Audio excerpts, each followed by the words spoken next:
Hello, welcome to another moon episode. Okay, so this is all about this new moon down here that is in the fourth house. This is about family and our home specifically. I love that these three planets are all here together in this space that they're apart. This whole trifecta is saying the exact same thing. So you've got it's kind of nice for a change, not having the planets argue with each other. They're just actually all like, yes, let's do this. So when we're looking at this, we've got the sun, the moon, and Mercury. All of these are looking for this new experience and being able to expand and explore new pathways.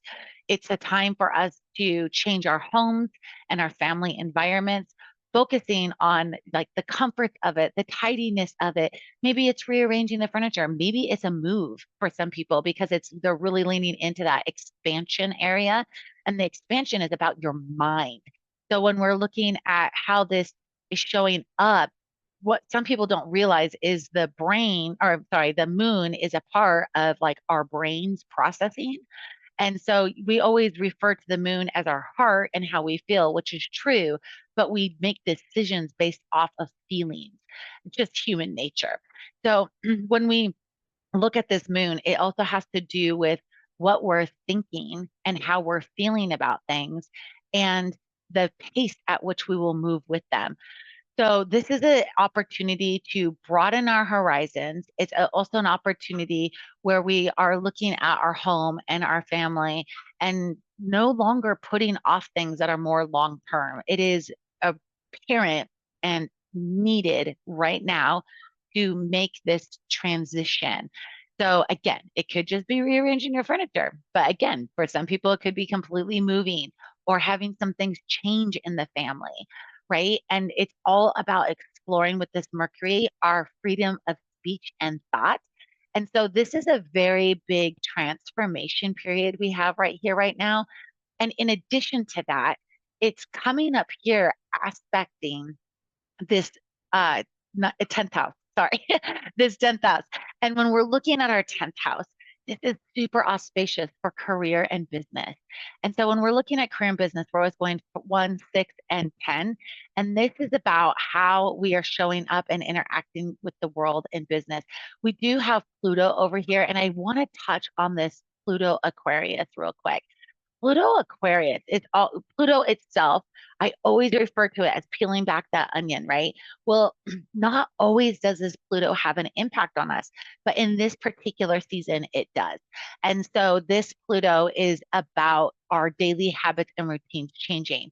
So it really embraces some of that energy we're feeling around our experience of expansion and exploring and having all these transitions and changes.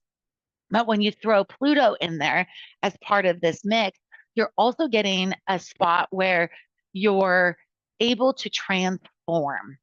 And like there's different pieces of this. The sixth house is our daily habits and routines and how we operate. So when you're looking at this, look at it from the perspective of people and things may change, right? New levels of intimacy, maybe people coming and going. It's looking at our day to day life and it's being affected and shooken up, and our routines are changing. And now is the time to lean into that. If it's been bubbling up, now it's happening, right? And that's kind of what this energy is about, is that change. Now, I want to touch on Venus. This kind of goes into our house again, right? This one was very family oriented. This is our literal environment of our home. And it's really playful, like romance, art, children, those types of things are all in our home right now, which kind of went well for those in America celebrating the holidays. Now, I want to touch too on this seventh house. This seventh house energy is got the Saturn in Pisces and Neptune in Pisces. I've talked about this a little bit before, but I want to touch on it again right now while we're here, because this is all about the relationship changing. And when you see Neptune in a retrograde, especially when it's got Pisces here, fantasy is off the hook.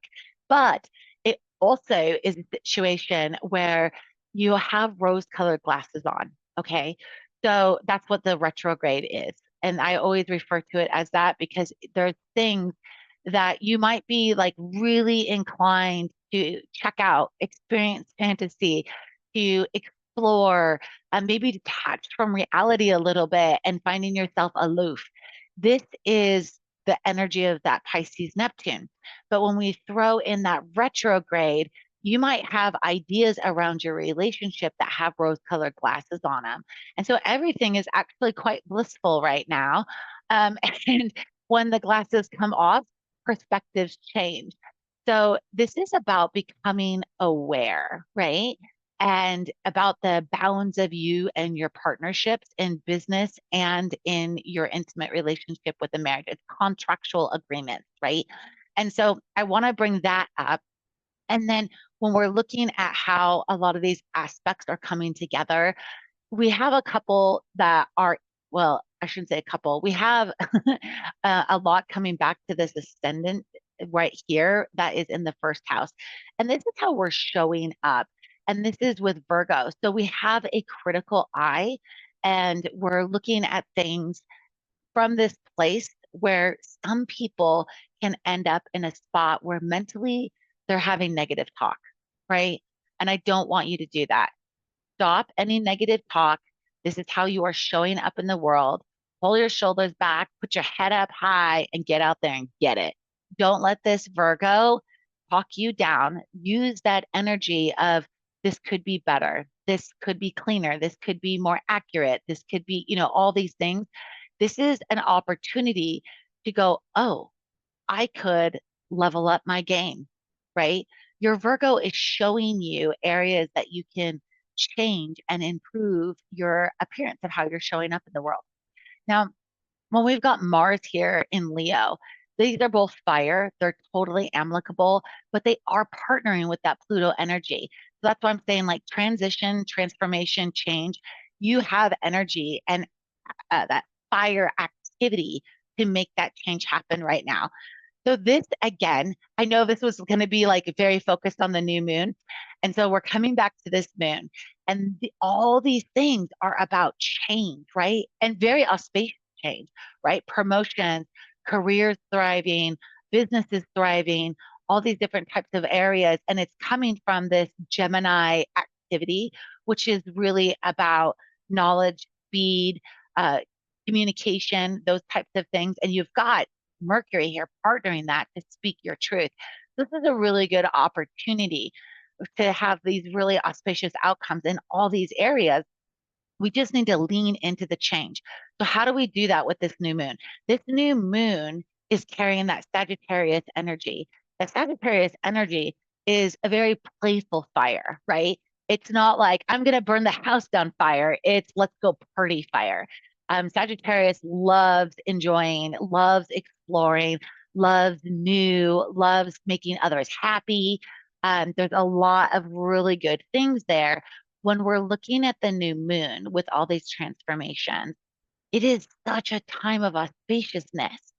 So make sure you're tidying up, getting things in order, getting all of your pieces together of these relationships that are newly forming or transforming, shedding all those things you don't need anymore, and leaning in to these new paradigms that are very auspicious for us. So those are all the good things about this new moon. Now, if you haven't seen it, I've got that video up on the YouTube that is all about the neurohacking and being able to set new goals. And this is a very good time to do that. And then being able to follow through with them and making those happen. Enjoy this new moon, and I'll see you in a couple of weeks for the full moon.